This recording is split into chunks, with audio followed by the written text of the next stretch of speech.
Jeudi 19 août 2021, vous êtes les bienvenus sur la télévision ivoirienne. Tout de suite, les titres de votre journal. Tout d'abord, ce point de presse qui s'est tenu mardi au cabinet du ministre de la Santé, de l'Hygiène publique et de la couverture maladie universelle. Ce jour-là, le point faisait état de 700 cas contacts de la jeune Guinéenne avait été vaccinée. La surveillance communautaire de Ouaninou a également été activée.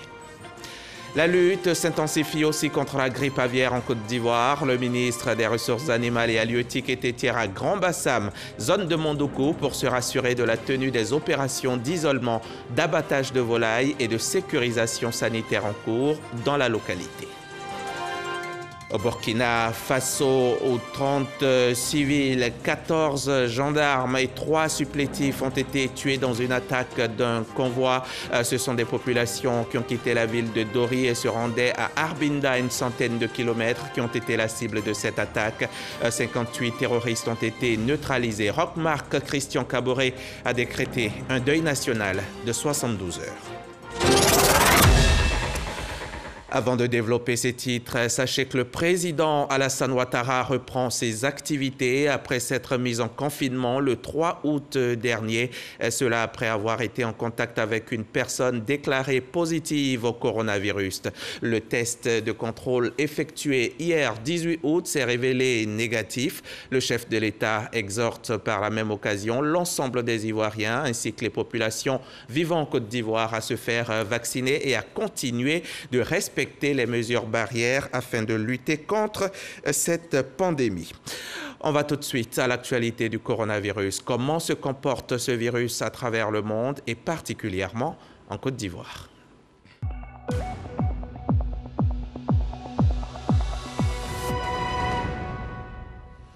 Dans le monde, aujourd'hui, on compte 209 millions de malades Covid-19 avec 4,39 millions de morts.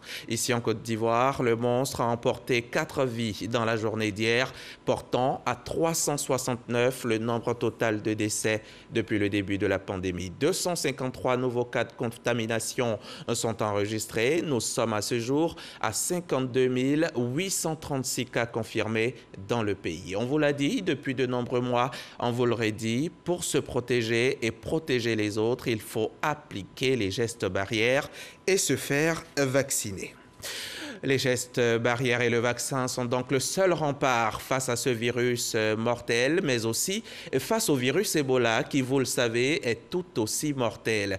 Dans le cadre de la riposte contre Ebola, donc, 700 cas contacts à haut risque ont été vaccinés en 48 heures, lundi et mardi. C'est le point fait avant-hier par le ministre de la Santé aux journalistes présents à son cabinet. Pierre Dimba a également annoncé l'activation de la surveillance communautaire à la frontière de Ouaninou. Retour sur ce point de presse avec Salima Toudia. Mercredi minuit, c'est le délai que se sont donnés les autorités sanitaires pour administrer les 2000 doses de vaccin Merck aux cas contacts à haut risque. Ce mardi 17 août, le comité de veille sanitaire a fait le point de cette vaccination post-exposition. Nous avons appliqué les recommandations de l'OMS en vaccinant les premiers contacts et les contacts de ces premiers contacts. Et nous avons à ce jour vacciné 700 personnes. Affiner la riposte en adoptant une meilleure stratégie, voilà ce qui conduit le ministre Pierre Dimba à la frontière nord-ouest à Ouaninou. Pour donc revisiter les troupes, mais également donc donner plus d'instructions au personnel médical qui fait ce travail sur le terrain, leur donner donc les équipements complémentaires pour pouvoir vraiment mieux assurer cette surveillance épidémiologique. Mais également lancer la vaccination, parce que comme vous avez vu, dans son parcours, elle est passée depuis Ouaninou et il y a une partie des passagers qui est descendue en route et dispersée dans plusieurs villes de l'intérieur du pays. Donc également, donc les DD, avec leur aide DDDR, on peut identifier les communautés dans lesquelles ces personnes-là sont. Et donc, il va falloir donc faire la vaccination également à ce niveau. L'Organisation mondiale de la santé ou encore UNICEF sont mobilisés aux côtés des autorités sanitaires. Ils se réjouissent de la mise en œuvre des stratégies recommandées. À partir du plan des ripostes, nous voyons que tous les piliers de ce plan sont en train d'être mis en œuvre de manière adéquate, à commencer par la première grande stratégie qui est la recherche des contacts que nous avons préconisée dès le début, et aussi la deuxième qui est la vaccination. Donc nous, partenaires, on se réjouit du fait que la vaccination a bien démarré avec ce que nous avons préconisé, d'abord à commencer par les foyers où habitait la patiente. On a commencé à ce niveau et en suivant le contact de ces contacts, nous pensons que la ceinture sera faite. Couper la chaîne de contamination reste la priorité à l'heure actuelle des autorités sanitaires. Ça, c'est concernant Ebola, mais depuis quelques semaines, nous faisons également face à une crise sanitaire liée à la grippe aviaire. Le ministre des Ressources animales et halieutiques est préoccupé par la situation, s'est rendu hier à Mondoukou, dans le sud Comoé. Sidi Touré est allé se rassurer de la tenue des opérations d'isolement, d'abattage de volailles et de sécurisation sanitaire en cours sur place. Reportage. Mondoukou, dans la commune de Grand-Bassam. Dans cette ferme impactée par la grippe aviaire, le ministre des Ressources animales et halieutiques s'imprègne de la réalité du terrain. Sont en cours des opérations d'isolement, d'abattage de volailles et de sécurisation sanitaire du périmètre contaminé. Les dispositions ont été prises dans un périmètre d'environ 3 km de procéder à des abattages sanitaires. C'est ce qui a été fait. Donc aujourd'hui, ce sont pratiquement près de 170 000 sujets. Il faut noter que c'est une procédure ordinaire. Ce n'est pas exceptionnel. Ce n'est pas la première fois que nous faisons face à cela. Le ministre Sidi Temoko Touré rassure que la situation est maîtrisée par des équipes expérimentées en la matière. Aujourd'hui, nous pouvons rassurer les populations qu'il n'y a pas de transfert de cette épizootie de la zone de Mondoukou dans les autres lieux ou sous-préfectures, localités aux alentours de Bassam. Ce sont près d'une soixantaine d'exploitations visitées et dont les bêtes ont été abattues. Ces populations qui exploitaient ces exploitations seront bien entendu dédommagées. J'aimerais aussi rassurer les populations qu'ils peuvent continuer à consommer leur poulet comme d'usage, comme d'habitude. Il n'y a pas de risque en la matière, c'est une garantie que nous donnons puisque nos équipes sont outillées pour pouvoir s'y construire. Ça a été fait. C'est une procédure d'exécution normale pour la sécurité des populations ivoiriennes et des populations vivant en Côte d'Ivoire. Les abattages sanitaires qui sont effectués sont suivis d'enfouissement des carcasses de volailles afin d'éviter la propagation des germes de la grippe aviaire. À la fin de sa visite de terrain, le ministre des Ressources animales et halieutiques a félicité l'ensemble des équipes en activité pour leur professionnalisme. Un reportage de Walter Amadou Ouattara. On va laisser de côté les virus, on passe à autre chose. Hier, mercredi, Patrick Hachi a procédé à l'inauguration du centre de production du projet de simplification et de transformation digitale du foncier urbain de Côte d'Ivoire, un projet du ministère de la Construction qui vise à accélérer le processus de délivrance des actes administratifs dont l'ACD, l'arrêté de concession définitive. Le compte-rendu de Cheikh Kone Aboubakar. Grâce à ce centre de production flambant neuf d'une cinquantaine de bureaux situés en plein cœur de la cité administrative du plateau, l'usager pourra faire la demande de ses actes en ligne en un seul clic. Mieux, il pourra s'informer en temps réel de l'évolution de sa demande d'acte administratif. Une première en Côte d'Ivoire. Accompagné de plusieurs membres du gouvernement, le Premier ministre Patrick Hachi a inauguré ce centre, vitrine du projet de simplification et de sécurisation de la chaîne foncière, porté par le gouvernement. Ce projet est justifié par les longs délais de traitement de l'ACD, dans certains cas jusqu'à plusieurs années. Nous avons vu des dossiers qui ont passé 7-8 ans au ministère avant de trouver une issue. Les référentiels de positionnement non homogènes, donc les aspects géodésie, où chacun des acteurs avait des instruments de mesure et des modes de calcul propres, sans qu'il y ait concordance entre nous, ce qui générait bien entendu un grand nombre de litiges. Nous sommes donc particulièrement heureux d'avoir le Premier ministre au lancement de ce projet qui va radicalement changer la façon de gérer le foncier en Côte d'Ivoire. La première phase du projet de simplification et de transformation digitale du foncier urbain est prévue sur 2 années, sur la période 2021 à 2023, dans le Grand Abidjan et la commune d'Assini. L'objectif est d'accroître d'une part les capacités actuelles de production de la chaîne foncière à 60 000 ACD pour la première année et le porter à 100 000 ACD pour les prochaines années. Et d'autre part, aboutir à un traitement tout numérique des demandes d'actes grâce à une technologie de sécurité informatique dénommée blockchain. Le Premier ministre s'est félicité de ce projet qu'il a jugé important pour le citoyen ivoirien. Toutes ces questions-là, aujourd'hui, avec le projet qui est en cours, qui démarre maintenant, vont connaître d'ici 1 à 2 ans une fin. On aura donc la capacité d'accéder à des évolutions de l'information sur le processus d'acquisition d'un titre, c'est-à-dire quelqu'un qui décide d'acquérir un terrain ou d'acquérir un bien immobilier peut directement sur l'écran voir l'évolution, je dirais, étape par étape de ce processus d'acquisition, mais surtout ça va se faire dans un délai extrêmement court.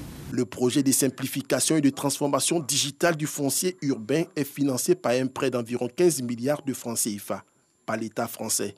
C'est une initiative du ministère de la Construction, du Logement et de l'Urbanisme en collaboration avec le ministère du Budget et du Portefeuille de l'État. Ce centre de production qui marque le démarrage des activités du projet va créer à terme plus de 300 emplois.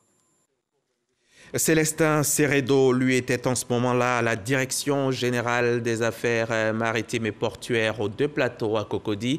Cette étape marquait la fin d'une série de rencontres initiées par le secrétaire d'État chargé des affaires maritimes avec les agents des structures déconcentrées. Seredo s'est engagé à travailler à une dynamisation de la corporation. On en sait plus avec Franck Quadion. Depuis sa prise de fonction le 13 avril dernier, Célestin Seredo, le secrétaire d'État auprès du ministre des Transports, chargé des affaires maritimes, n'a eu de cesse de visiter les différentes structures sous tutelle, arrondissements et antennes maritimes, sans oublier les autres services. Dernière escale donc, la Direction générale des affaires maritimes. Cette direction, créée en juin 2004, fournit l'essentiel des ressources humaines et selon son directeur général, les attentes sont nombreuses. Le secrétaire d'État, la gestion des ressources humaines constitue l'une de nos préoccupations majeures, surtout le bien-être des agents. Vous avez dénoué l'épineux problème des primes trimestrielles. Cela dénote de votre intérêt que vous accordez au social de vos collaborateurs. Besoin matériel et amélioration du dispositif juridique du statut de l'agent des affaires maritimes, Célestin Seredo dit avoir intégré les préoccupations dans leur généralité. Nous avons un programme ardu et de nombreux projets qu'ensemble nous devons réaliser pour un meilleur épanouissement des affaires maritimes de Côte d'Ivoire. Pour ce faire, nous devons nous engager dans un dialogue constructif, permanent et un environnement apaisé. La discipline, le travail ardu, la solidarité, la rigueur et la bonne volonté doivent marquer notre quotidien. Pourquoi ne travaillerons-nous pas à renforcer nos positions sur le plan d'eau maritime et lagunaire? Des défis nombreux à relever et pour affiner le cadre de concertation entre la tutelle et les agents des affaires maritimes, des états généraux sont en ligne de mire. Avant la Direction générale des affaires maritimes, le secrétaire d'État Célestin Seredo a marqué une halte à la Direction des ressources humaines, toujours dans la commune de Cocody. Il existe désormais une rue Ziguinchor à Bouaké, dans le Bouaké. Ziguinchor, du nom de la ville sénégalaise. En présence du député-maire de cette ville du sud du Sénégal, cette rue a été baptisée ainsi pour matérialiser le jumelage de Bouaké et Ziguinchor. C'est ce que nous dit Kader Sogodogo de la station régionale RTI Bouaké.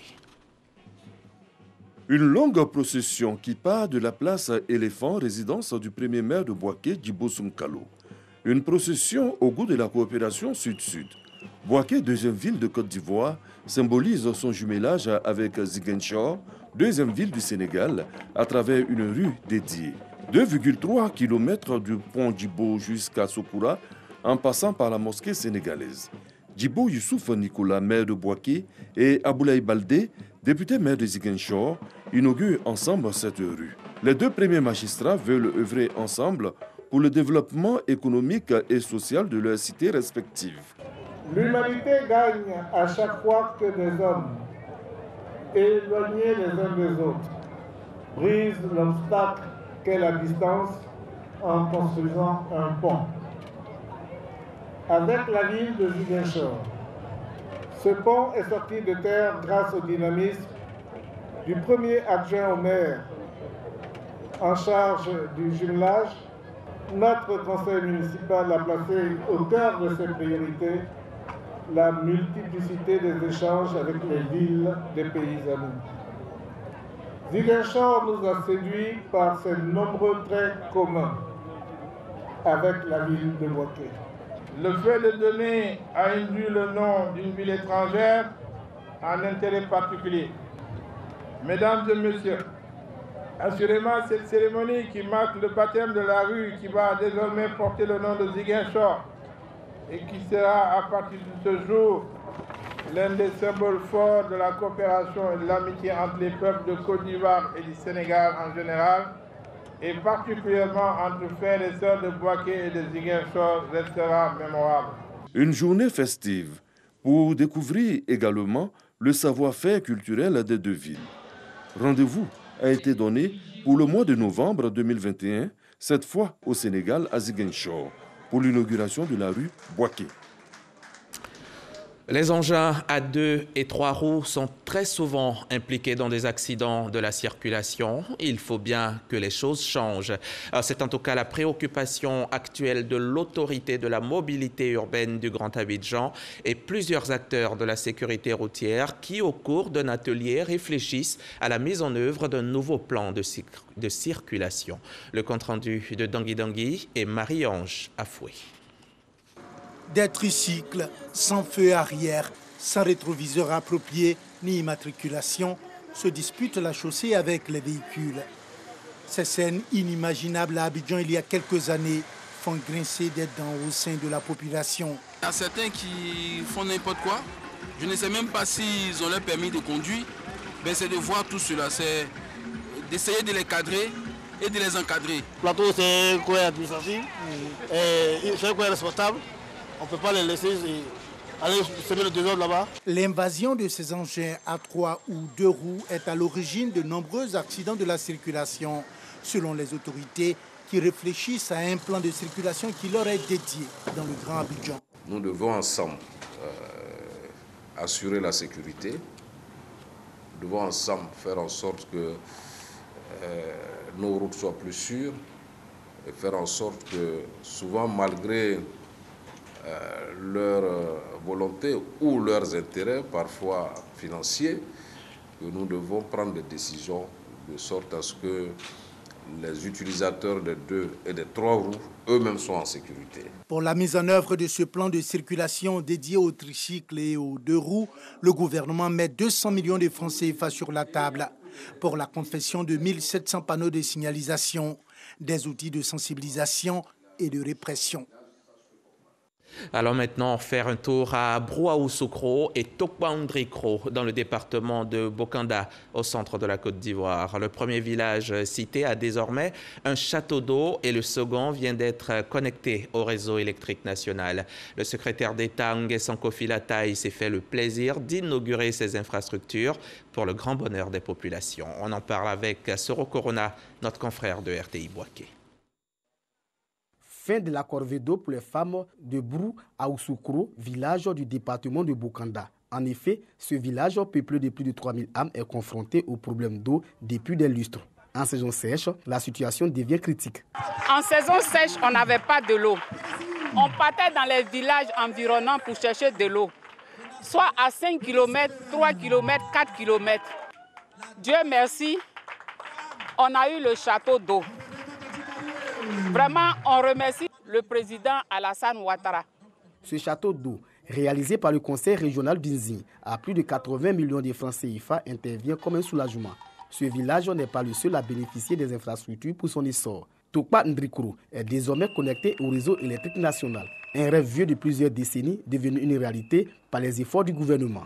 Les bénéficiaires ont traduit leur reconnaissance au président de la République, Alassane Ouattara. L'eau, c'est source de vie. Et donc, on ne peut que dire merci à toutes les personnes de bonne volonté qui ont contribué à faire en sorte que nos parents retrouvent cette joie de vivre et que les femmes de Brouaousoukro au lieu d'aller à des kilomètres pour prendre de l'eau, sont aujourd'hui favorisés parce que l'eau est à Bouaousoukro, la cité de grâce. Le secrétaire d'État chargé du logement social, Koufi Nguessan Lataille, est revenu sur l'importance de ces outils de développement. Pour toujours bénéficier des infrastructures, Koufi Lataille exhorte les populations au vivre ensemble et à la cohésion. Et je souhaite que dans l'union des fils et filles de la région du Nizing, avec l'appui du président de la République et du gouvernement, nous sommes en train de terminer le processus de l'électrification rurale. La préoccupation du gouvernement, c'est commencer à distribuer l'eau potable à nos parents.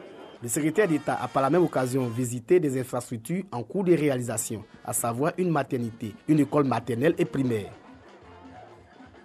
Le ministère de la Communication, des Médias et de la Francophonie lance la journée du mérite de la communication, édition 2021. Cette troisième édition se tiendra en décembre prochain. L'annonce a été faite cette semaine aux journalistes et c'est Serge Coléa qui y était pour RTI. L'ordre du mérite de la communication est destiné à récompenser les personnes œuvrant dans le domaine de la communication et des médias. Ceux qui se sont distingués par leur travail ou par leur contribution active au développement du secteur. Le vice-président du Conseil de l'Ordre du mérite de la communication, Nouo Bamba, donne les grandes articulations de cette cérémonie de distinction. Selon lui, le Conseil est chargé de recueillir et de statuer sur les candidatures pour la décoration dans les grades de chevalier, officier et commandeur. L'objectif est d'encourager le mérite, l'excellence, par une distinction qu'on appelle l'ordre du mérite de la communication. Sont éligibles à cette distinction, entre autres, les acteurs actuels et passés du secteur de la communication et des médias en Côte d'Ivoire, les journalistes, les annonceurs, les diffuseurs, les influenceurs de réseaux sociaux, les blogueurs. Au total, 40 personnalités seront distinguées au cours de cette cérémonie. La troisième édition de la Journée du mérite de la communication et des médias aura lieu dans le mois de décembre. 64, c'est notre chiffre du jour. C'est le nombre de jeunes filles douées en classe, spécifiquement dans les matières scientifiques. Ces championnes viennent d'être célébrées par la fondation Pathfinder, fondation qui a organisé par la même occasion un fundraising, une collecte de fonds afin de financer la formation de ces stars de la science dans le domaine du leadership féminin. Les précisions avec Jean-Marc Djedji. Sélectionnées sur la base de leurs performances dans les domaines scientifiques, 64 jeunes filles vont bénéficier d'une formation en leadership. La fondation Pathfinder entend leur inculquer des valeurs d'excellence et les positionner au cœur du développement du pays. Ce camp d'excellence va nous permettre vraiment de mettre en exergue toutes ces jeunes filles intelligentes, hyper intelligentes de la Côte d'Ivoire, dans un camp où nous allons leur apprendre non seulement les matières pédagogiques, c'est-à-dire les sciences, les mathématiques, la physique, l'informatique, mais en plus, c'est vraiment l'occasion de leur montrer l'entrepreneuriat et puis le leadership. On peut être scientifique, on peut être jeune fille, on peut être coquette, on peut être leader, on peut être scientifique. Pour que l'impact aussi, qu'on le sente dans les lycées à la partir de la rentrée. Et ces filles, vraiment, on a pour ambition de leur offrir des bourses. Et cette année, c'est vraiment la bourse Saliou Touré. Le choix s'est porté sur le lycée d'excellence Alassane Ouattara de Grand Bassam comme temple de formation. Il s'agit non seulement de promouvoir la question du genre, mais aussi de distinguer les meilleures auditrices.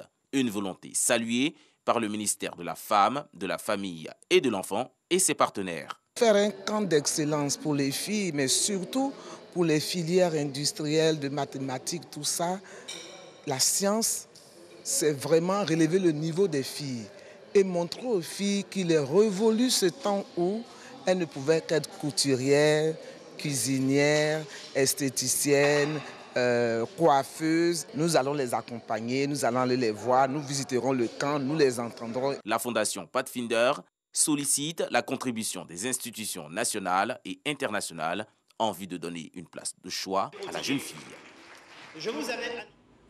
Je vous amène maintenant à Treichville à découvrir le tout nouveau siège de la FENUJECI, la Fédération nationale des unions de jeunesse communale de Côte d'Ivoire. Selon les jeunes eux-mêmes, l'ouverture de ces locaux est une réelle opportunité pour eux de se réorganiser et de développer des actions pour leur bien-être. Ils le disent au micro RTI 1 de Jean-Marc Djadji.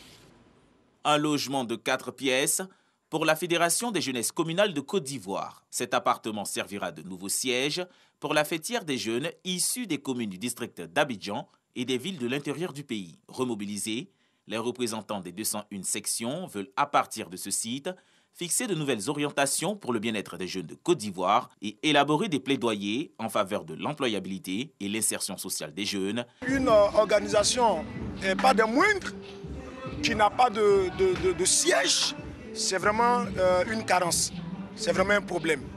Parce qu'il faut une meilleure coordination des activités. Aujourd'hui, à cette cérémonie, vous avez la présence de plusieurs présidents de jeunesse communale de Côte d'Ivoire. Mais on se repère où? On se retrouve où?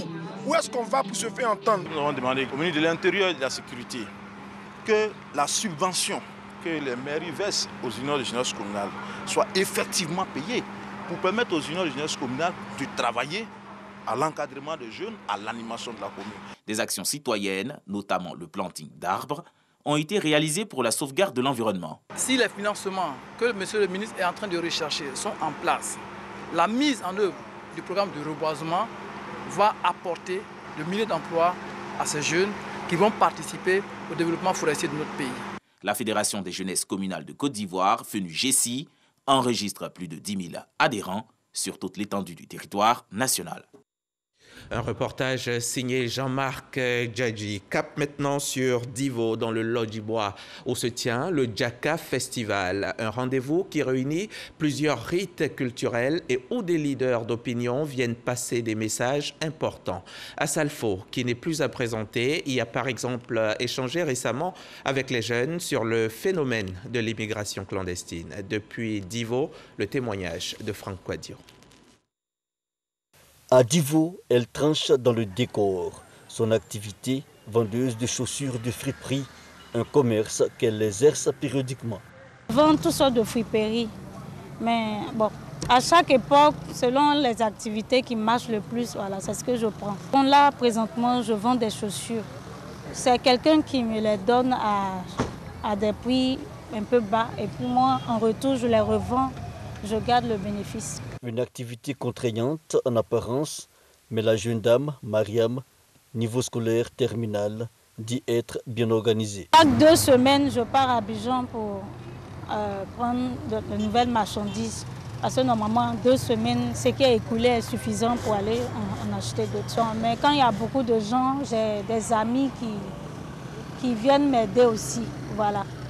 Comme elle, plusieurs jeunes du Lodjibois sont dans l'informel, mais certains désabusés préfèrent l'exil au grand marché communal. Ce responsable des jeunes commerçants a vu plusieurs de ses compères mettre à exécution leurs envies d'ailleurs. La jeunesse face à l'immigration irrégulière, c'est justement la raison de la présence du leader du groupe Magic System à Divo, Assalfo, dans le cadre du Djaka Festival, sensibilise ses jeunes frères.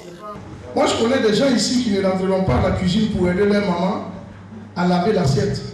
Mais en France, ces personnes-là lavent plus que les assiettes là-bas. On me dit c'est parce qu'il n'y a pas de travail ici qu'on va en France. Mais c'est faux. Moi, je connais des policiers qui ont abandonné leur poste de policier pour aller en France. Je connais des infirmiers qui ont abandonné leur poste d'infirmier pour aller en France. C'est culturel. Parce qu'en Afrique, on se met toujours dans la tête que tant qu'on n'est pas allé en France, on n'a pas réussi. Et tant qu'on ne s'enlève pas ça, on va rester toujours dans ce rêve-là. Et à force d'attendre la France, on ne va pas se réaliser. Un matin, on va se réveiller, on a 55 ans, c'est trop tard. Les jeunes, mais aussi les femmes en ligne de mire. Il s'agit en outre de promouvoir les valeurs du travail. Notre objectif, c'est de pouvoir mettre ces femmes-là en confiance pour qu'elles ne comptent pas seulement sur les hommes. Et nous sommes là pour leur permettre d'avoir, je dirais, une vision. On voit des gens qui nous disent on se met dans des tontines bizarres qui ne nous avancent pas. Mais pour ce panel, et ce que la dame est en train de nous expliquer, on pense que ça peut nous aider vraiment à avancer. Les femmes ont voulu se donner rendez-vous ici pour écouter, pour apprendre, pour se former et nous avons appris beaucoup. Aujourd'hui, avec la conférence, le panel sur la jeunesse, nous avons encore appris, surtout du partage d'expérience avec Asalfo. Plusieurs panels et autres initiatives didactiques destinées aux jeunes et aux femmes de Divo, la 11e édition du Djaka Festival s'est voulu ainsi tourner vers les grandes préoccupations sociales. Le monde bouge autour de nous. L'actualité internationale nous conduit tout d'abord au Burkina Faso où 30 civils, 14 gendarmes et 3 supplétifs ont été tués dans une attaque d'un convoi.